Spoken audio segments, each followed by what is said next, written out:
¿Dónde se va a formar? Si hemos dicho que aquí está un ojo y aquí está el otro, el surco nasolagrimal viene hacia el ángulo interno de nuestro ojo, ¿no ven? Normalmente está aquí. Entonces, ¿dónde aparece el surco nasolagrimal? Entre la prominencia maxilar y el proceso nasal lateral. Entonces, aquí va a aparecer intentando ir al ángulo interno del ojo. Y cuando ya los ojos vengan a la parte central, igual esto se va a ir hacia la parte del ángulo interno del ojo. ¿Listo?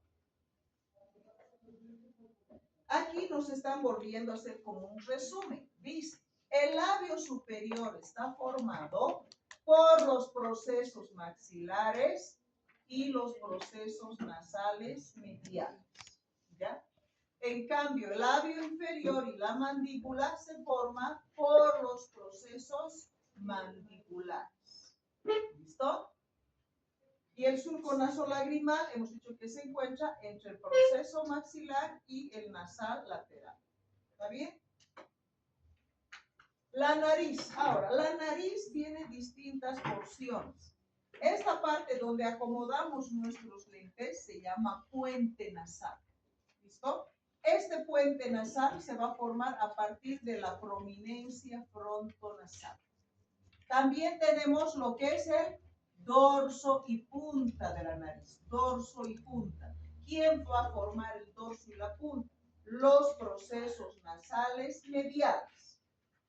¿Quién va a formar las alas de la nariz? Procesos nasales laterales. Bueno, no está en su libro, pero les agrego además de que el tabique nasal también se va a formar de la prominencia frontonasal. ¿Listo? Luego les están hablando del segmento intermaxilar. Este es el segmento intermaxilar. Este segmento intermaxilar tiene tres componentes. Un componente labial que va a formar este surquito que tenemos debajo de la nariz. Ese es el componente labial, va a formar el surco subnasal, porque está debajo de nuestra nariz, así se llama, surco subnasal. ¿Quién forma? El componente labial. El otro componente es el componente maxilar superior, que va a formar esta parte donde están los 4 incisivos. Y el otro componente es el componente palatino, que va a formar lo que está detrás de los incisivos. Esto que está de color amarillo de forma triangular, que vendría a ser el componente palatino, que va a formar el paladar primario. Esto de aquí que tiene forma triangular, que está por detrás de los incisivos, es el paladar primario. ¿De dónde se forma? Del componente palatino. Más por detrás ustedes tienen toda esta área que corresponde al paladar secundario. ¿No ven? En anatomía han debido haber visto eso. ¿Quién va a formar este paladar secundario? Los procesos maxilares, que van a formar de inicio dos crestas palatinas laterales, que después estas van a empezar a desarrollarse, se van a fusionar en la parte media y van a constituir todo lo que es el paladar secundario. Vean bien que no es el mismo origen del paladar primario y secundario. El primario se forma del componente palatino y el secundario de los procesos maxilares. ¿Está bien? Aquí nos dicen de que de inicio nosotros no tenemos todavía desarrollados nuestros senos paranasales, ¿sí? Y que cuando estos llegan a desarrollarse, más cuando empezamos a tener los dientes y demás, es como que la cara recién adquiere una forma mucho más humana. Los dientes. En los dientes, hagan de cuenta que esto que estoy haciendo de rojo es la superficie de la encía. ¿Listo? Y aquí nos dicen que el epitelio bucal que está por debajo de esta encía o por dentro, viene y forma una estructura en forma de C. Y luego esta estructura en forma de C empieza a formar unas prolongaciones o esbozos. Y después esto deja de tener unión hacia la superficie y queda formado un casquete que tiene dos porciones. Una parte externa que está formado por los ameloblastos y que va a formar el esmalte del diente, y una que es interna que está formada por los odontoblastos y va a formar la dentina del diente. ¿Listo? Y esta parte central va a formar lo que es la pulpa del diente. Este diente así formado después va a ir subiendo hacia la superficie, va a emerger y van a formar los primeros dientecitos que son los dientes de leche, ¿sí? Que habitualmente, ¿a qué edades va a salir esos dientecitos de leche? Aquí tiene. Va a salir más o menos entre los 6 a 24 meses y los definitivos van a salir después para los 6 años.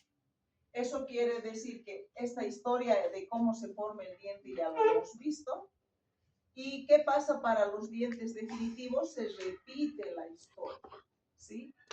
Y lo que va a suceder aquí es lo siguiente, que como ya ha salido el dientecito de leche, ¿qué ocurre para que este se caiga y salga el otro diente? Mientras está aquí el diente de leche, aquí la historia ya se está repitiendo nuevamente y formando otro dientecito, ¿sí? Y para cuando ya tiene que cambiar de diente, dice de que los osteoclastos que se encuentran a nivel de la raíz del diente de leche van a empezar a destruir la raíz de este diente de leche.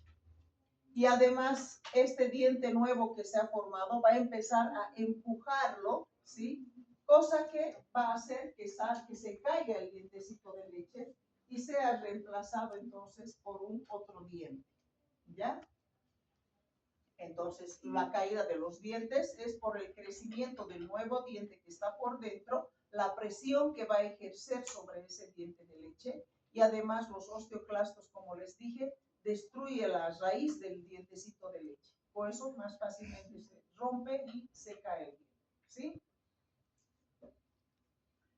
Bueno, veamos patologías. Entre las patologías tenemos lo que es el quiste cervical lateral. ¿Por qué? Ya les anticipé hace un rato y les dije que se iba a producir. ¿Cuál era el origen del quiste cervical lateral? A partir del seno cervical. Y ese seno cervical hemos dicho que se ha formado por la fusión de las segunda, tercera y cuarta hendidura. No se olviden. Y dijimos que lo normal es que desaparezca este seno cervical. Si no desaparece, entonces forma este quiste cervical lateral. El nombre ya les está diciendo para su ubicación. Quiste cervical, porque está en el cuello, la región cervical, y lateral, ¿sí? Lateral. ¿Cuáles podríamos tomar como referencia para la ubicación del quiste? Miren, este es el ángulo de la mandíbula. Nos dicen que habitualmente se encuentra por debajo del ángulo de la mandíbula o por delante del músculo esternocleidomastoideo. ¿Listo? Esa es la ubicación. Y algo interesante también que nos va a ayudar a diferenciar del filoglosón es de que nos dicen que este quiste cervical lateral, cuando el niño nace, no se ve todavía nada. Cuando ya está en la etapa de la niñez o ya es adulto, recién se manifiesta. ¿Listo? Es una característica también de este quiste. Acuérdense de estas características para después hagamos la diferencia con el quiste tiroides. Esto es bien importante porque aquí nos dicen que cuando hay una alteración a nivel de las células de la cresta neural, el paciente va a presentar alteraciones craneofaciales y además del corazón. Cuando veamos corazón, porque vamos a tocar el corazón, van a ver de que el corazón, para la formación del corazón, es muy importante la participación de las células de la cresta neural. Y cuando hemos visto esqueleto axial, hemos dicho que las células de la cresta neural forman toda la cabeza y la cara, ¿no es cierto? Por eso que aquí nos dicen ahora, si hay una alteración en las células de la cresta neural, el paciente va a presentar malformaciones craneofaciales y del corazón, porque participa en la formación de esas estructuras. El síndrome de Treacher-Collins se llama también disostosis mandíbulo-facial, es un síndrome autosómico dominante y yo creo que esta imagen que están viendo aquí, esta carita, es muy sui generis, es como cuando uno ve al Down y se da cuenta que es Down, digamos. Esta también es muy clásica por las características que tiene, ¿sí?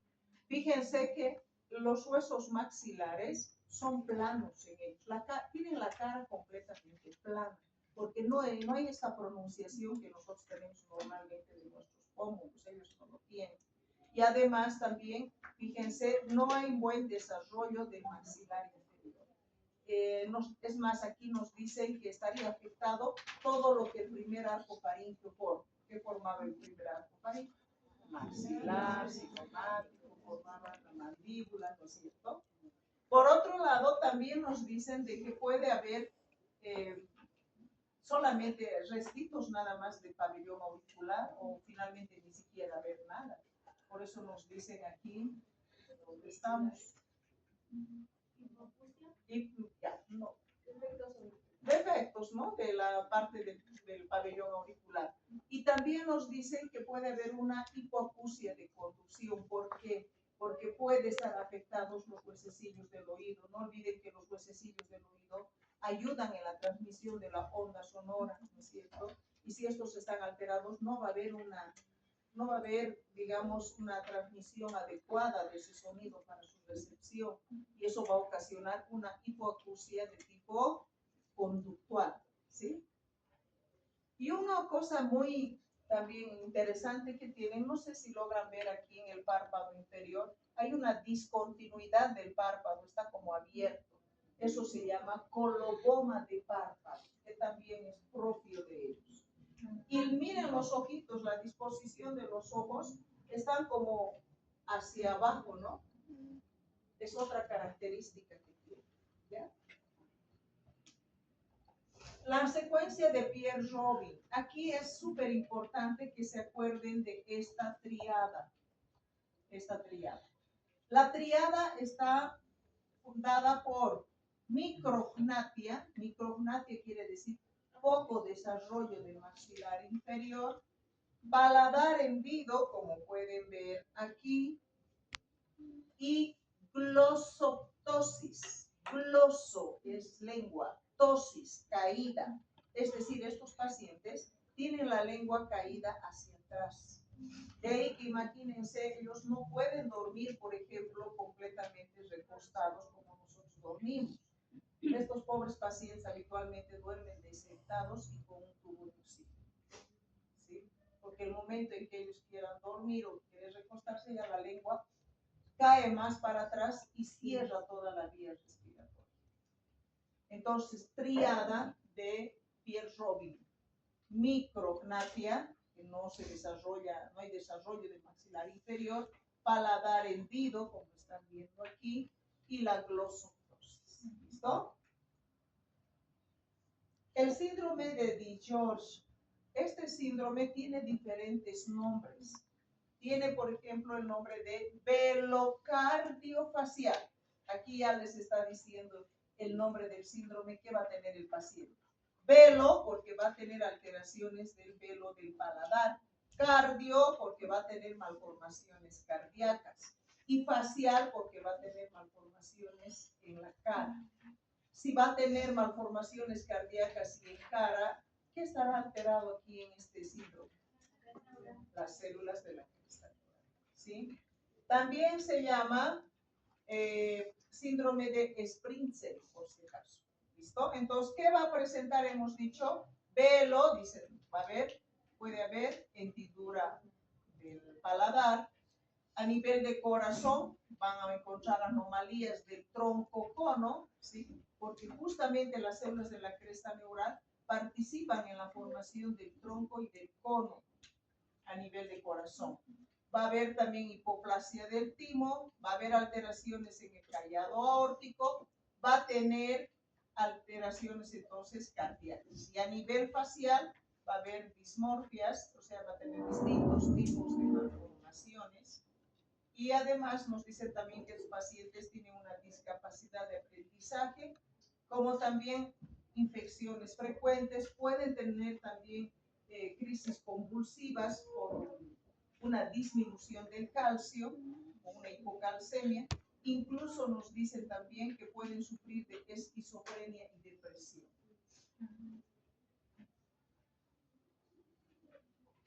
Este síndrome es muy interesante, el síndrome de Golden-Nash. A ver, si son observativos, en esta cara, si yo pongo una línea en la parte media, ¿qué diferencia hay entre la hemicara derecha y la izquierda? ¿Qué diferencia? ¿Cuál es prominente? No, la cara nomás, fíjense, no el cráneo, la cara. Es completamente normal, pero esta es más pequeña. ¿Sí? Entonces hay una hemicara más pequeña, poco desarrollada. A esta patología se llama también espectro óculo auriculo vertebral. ¿Por qué el óculo? Porque a nivel del ojo va a tener pequeñas tumoraciones o dermatoides en el ojo. Óculo, ¿lo ven? Y aurículo porque va a tener anomalías cardíacas, puede ser tetralogía de Fallot, defectos del tabique interventricular y demás. Y vertebral porque a nivel de las vértebras puede tener fusión, pueden haber hemivértebras que se han unido, ¿sí? Incluso podría tener una espina bífida, entonces de ahí viene el otro nombre que es el óculo aurículo vertebral. Y lo clásico, además de este síndrome de Golden-Nash, es de que hay una microsomía hemifacial, que quiere decir micro, una mitad de su cara más pequeña, ¿sí? Anquiloglosia se llama cuando el frenillo que tenemos debajo de la lengua es tan largo que sujeta la lengua al piso de la boca. Ustedes saben que para la modulación de las palabras, para poder incluso comer, para esas cosas, nos sirve mucho que la lengüita esté sueltita, ¿no es cierto? Porque nuestro frenillo es pequeño y evidentemente parte de la lengua está sujetando al piso de la boca. Pero hablamos de anquiloglosia cuando este frenillo es mucho más largo, tanto que puede ir hasta la punta de la lengua. Y esto puede, digamos, ocasionar problemas en la modulación también de las palabras. Habitualmente cuando hay un frenillo así tan largo y está, miren cómo aquí está hasta como dando la impresión de que esta lengua es, digamos, bífida, ¿no es cierto? Porque está jalando realmente. En estos casos lo que se tiene que hacer es una pequeña cirugía. Si el niño es bastante grandecito ya, de años, habría que hacerlo en quirófano, bajo anestesia y además, ¿por qué? Porque el frenillo, a medida que nosotros crecemos, se hace mucho más grueso y se vasculariza más. Tú cortas y sangra una barbaridad, ¿sí? Entonces lo tienes que hacer en quirófano. Les comento que he tenido muchos pacientitos, bebecitos recién transparentes,